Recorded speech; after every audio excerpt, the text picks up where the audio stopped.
san ba ku bibiya domin ku karuwa.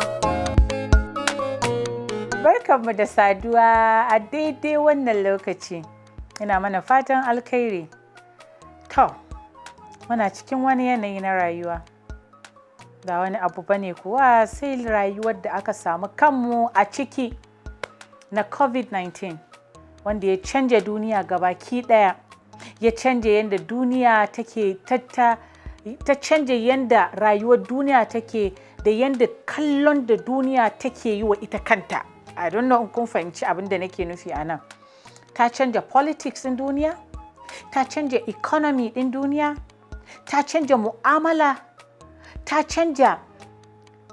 dakatar da abubuwa wanda ba za ka ma gama fahimta ba sai bayan an ce wannan cuta ta tafi.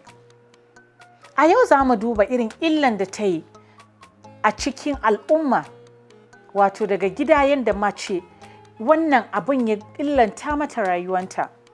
Na farko kuwa shine mutane nawa wanda idan aka ce irin wannan cuta zai zo ya illantar da su, ya kwantar da su, wasu har ya ɗauki rayukansu, za ka yi tunanin anya zai iya faruwa? Saboda me yasa? Saboda ƙarfin da suke da kuɗin da za su iya sayan magani wa irin a ce wannan cuta da ake ganin tari ne, mura ne, wanda kuma wanke hannu da rufe hanci kaɗai ya magance ta. To amma cikin ikon Allah, mutane nawa ta kai ƙasa? Likitoci nawa ta kar? Ma'aikatan asibiti nawa wanda su suke da maganin abun ta kwantar? Yara ba za su iya zuwa makaranta ba yau. Yau an wayi gari idan aka tashi mama na gida, baba na gida, 'ya'ya na gida. Tashin hankali nawa wanda aka gani wanda ake cewa a sanadiyan COVID-19 akwai wanda aurarraki ya mutu. Akwai wanda tun da take bata taɓa koda ko wuni guda da mijinta ba. Yau an yi kwana ɗaya, kwana biyu, ana shirin wajen watanni. To ashe kuwa wannan COVID-19 ɗin ta zo mana da babban illa. Yau mata nawa wanda ba za su iya zuwa salon su wanke kansu ba saboda COVID-19. Babu zuwa kasuwa, babu mu'amala.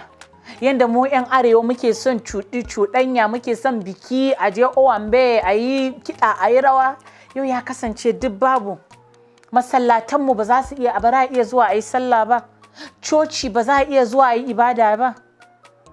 Abubuwa da dama wanda wannan COVID-19 ɗin ta kawo mana.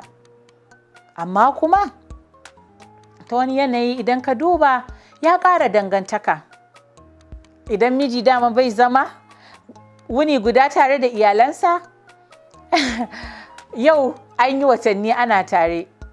Dama ba ka da lokacin iyalanka. COVID-19 ya sa ka zauna, ka san wani irin ɗa kake da shi, wani irin mata kake da shi, wani irin canji za ka so a cikin gidanka.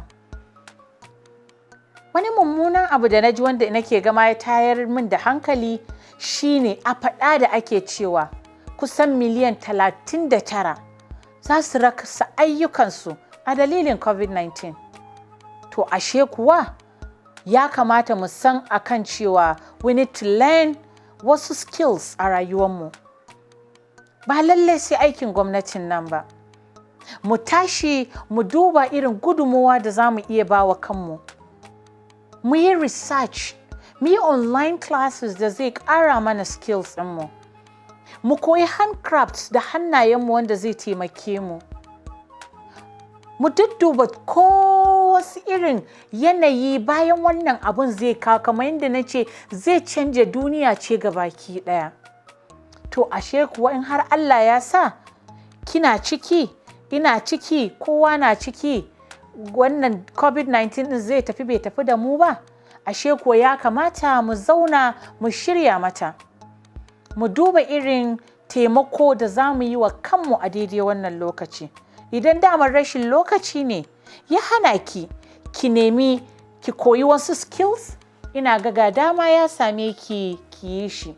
'Ya'yanmu a zaman da suke zuwa kallon ƙwallo, buga ƙwallo, wasu abubuwa da ba shi da fa'ida, mu nema musu hand skills da za su je su koya. mu nema musu online classes da za su je ya ƙara musu wasu basiransu. Kai ma uba kana da lokaci ka ba wa yaranka da iyalanka tarihin rayuwarka, domin kuwa da yawa gidaje da yawa ba su ma san tarihin kakanni ba. Ka ja iyalanka a jikinka. Ya Allah Ubangiji ya kawo mana ƙarshen wannan lamari, domin kuwa mun zauno mun ga abin da COVID-19 zai iya kawo mana canji. To duk da haka yana da fa'idan shi a wani wajen. To, bisalam, mu haɗu a wani karo, wani sati in Allah ya kai mu. Kan ku mance ku yi subscribing a wannan channel ɗin, kar ku kalla kawai. A'a, ku yi subscribing, kuma muna jiran comment ɗinku yadda za mu gyara wannan shiri, ko kuma irin ƙarin topics da za ku ba mu domin kawo gyara a cikin al'ummanmu. A kaman kullum ni ce nake tare da ku a wannan shiri na Moment with Bilki Sambo. Ma'assalam. Moment with Bilki Sambo, ku bibiya domin ku karuwa. Ku nemi shafukanmu, ai zan jero su duk gaba ɗaya. Muna da shi a YouTube, Instagram ma akwai shi kunjiya. Sannan akwai a Facebook, ga sunan zan faɗe shi 'yan uwa.